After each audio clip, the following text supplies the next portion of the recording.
Here back to you guys doing a video, and today we're going to be talking about the 1.3 live stream. Finished it about like an hour ago before I started eating and doing something else.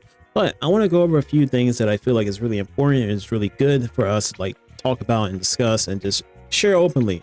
I feel like the devs really cooked. I know I made a video previously saying that ZZ devs cooked, and I feel like doing a really good job. I wish some other games kind of did this type of commitment where they actually listen to the feedback, and we're having that displayed through the live stream. Maybe I'll have a clip or so showing a few things, but let's get into it. The character. So we're gonna talk about Shorekeepr. Shorekeepr, oh my god, she's very beautiful. Like start of it, like she's playing piano, the cosplayer, really good.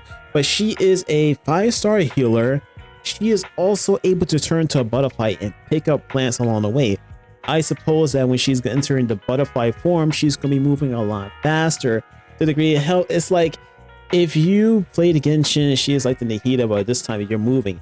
And having some exploration perks is always good, because previously you will probably use like the motorcycle guy to ride around, the bird, do some stuff. And for mobility, it's really good. Just adds more utility for us to use.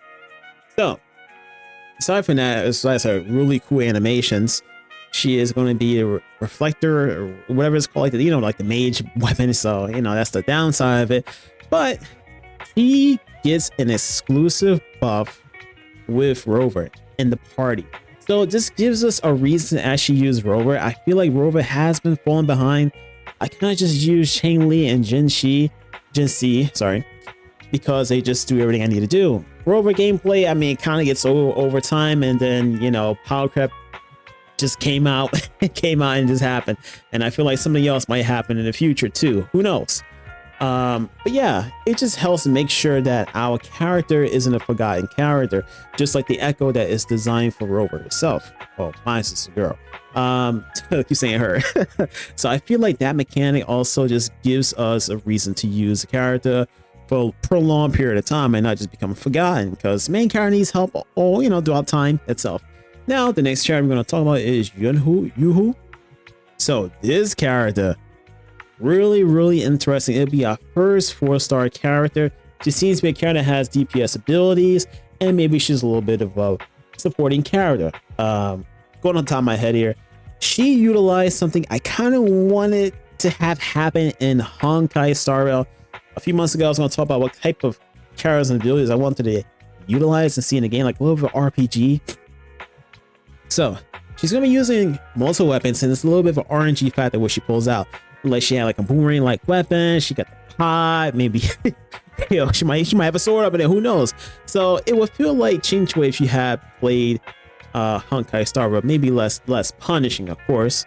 But for the RNG fact, I feel like it gives something into the game, makes it a little more exciting. You don't know what's gonna happen. She is the first person, at least we see in gacha history, from my perspective. I'm playing a lot of Hoyo games and other games also, but I feel like this is something that's really unique, which is a quick time event. So when she uses an alt, you have a choice to choose one of her 4 weapons to use, and that's really cool that you really like to use. So it's like a little mix and match gameplay, and then hey, I finally get to choose what I really want to utilize, and yada. So who knows what her copies will be, but it does seem interesting. She is kind of wacky, goofy, and I feel like that gives more personality to these characters. I just feel like we take our characters too serious, and not have a little laugh with them, a little express, take that risk, creative risk. Like when she's like, I guess, dashing after she's ride a pot, she turned into this Looney Tune, Tom and Jerry, like cloud of smoke. Hey, if you watch Cartoon Network and all that stuff back in the day, hey, look, that's what happened, like the little white cloud and whatnot. That's really cool. Also, we have weapons. So usual weapons, but also a free 4-star weapon selected from the Deep Sky Blazer set. It's cool. Get a choice. Cool. Another thing they added was a exploration function. I believe this happens in the Black Shore area, where it makes it seem a lot more fun. It kind of went like the coming Grand Theft Auto gacha game and waifu game, NT Neverness of Nothingness, whatever it's called. It kind of did some weird stuff like that, jumping into different dimensions and going here and there. guess it's based off like Shorekeepr, but I keep almost about to call her Black Swan, but I'm holding myself accountable to not mess it up, like Acheron or Iceron or something like I messed up before. Anyways, that seems trippy, and I feels like they're beginning to understand the identity in the gacha sphere, not just a Genshin clone that has better combat, yada yada yada. It's starting to feel like it's going somewhere. Finally, like for me, previously kind of stale, you know, exploration not really too fun, doing stuff not really too fun. Yeah. Now they also have this cool new Echo boss we get to fight, and once you get a copy of them, hey, it's time for those hands. You got a little bit of JoJo in there, you know. Jotaro, Star Crushing Man. Yo, it's gonna be really cool. I like what they're doing with this. It's not something you expect, but when you see it happen, it's really, really cool and fascinating. So I feel like those are really cooking and going up a different direction.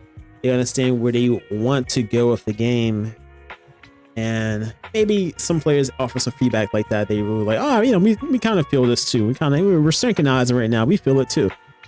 So yeah, some of the forms of quality of life is that now when we go ahead and try to track where the enemies are at, like the farms and stuff, you will be teleported to the nearest point on the map. Like how we go with the Genshin, like, oh, I want to go ahead and get someone like here. Oh, we teleport to here. Or if you're doing something on Hunger Server, get this traces. Oh, you got to teleport this space anchor. Thank goodness, because that is a headache. Like, oh, I gotta find this location. It's just annoying. Now, what's surprising is they took a different twist. So people who like skipping story because maybe they're short on time or just too much yapping that's going on, there will be a summary of what was spoken throughout the conversation, and it just helps filter out the fluff and the conversations. Hopefully they apply this also to like side quests, like don't really care about them. Just summarize it. I do this and that because it's not voiced. So yeah, just give me the summary and I'll do it. Another one that's really good is the data bank, right? When you have all your monsters there, your echoes and whatnot, all the stuff you're trying to like go ahead and like merge together, and you gotta do it one by one. I was doing this the other day. It was a fucking headache. Now there is a massive batch merge up to 100. So all the stuff, the level 1s, the level 3s you don't really care about, you can just throw them all together, big batch, and you get all the stuff you want just like that, and up to 100. And you go ahead and select here and there, lock it, this and that. Just really, really good for us. Of course, there's some other things they talked about was for mobile players. Mobile players are really gonna like this one because they are at last, excuse me, they are at last able to play Wuthering Waves with a controller hooked up to it. So let's say if you got a big tablet and you're laying in bed, hey, station up somewhere, and you just go ahead and start playing the game. It's going to be really relaxing for people, and it will also drain your battery a lot quicker. So be sure to have that joint hooked up to the sun and keep charging. So yeah, I feel like today is really cooked with this. They said a lot of things. They get other stuff I'm probably missing out on, but just to summarize all of it, I really liked it visually. It's stunning. Getting out of the same place we were stuck in for a long time. I like seeing new places. I'm a little spoiled. Hey, Honkai Star Rail. Honkai Star Rail took me to different places I like being, and ZZD also. So getting tired seeing the same place. I go to Black Shores, do a little bit of story. Shorekeepr, definitely gonna wish for her. I'm gonna pick me up the Youhu girl, whatever her name is. Gotta get multiple copies of her. New 4-star finally. I don't care about no NC. I never cared about her. That design. Anyways, guys, so yeah, that was a quick summary just off the top of my head, just talking. If you like this rambling, just let me know. I'm pretty sure I missed a bunch of stuff. Sometimes I do talk a little fast when I do stuff like this. So yeah, and we'll see you guys next video. Peace. I'll just edit this together real quick and slap it out for you guys.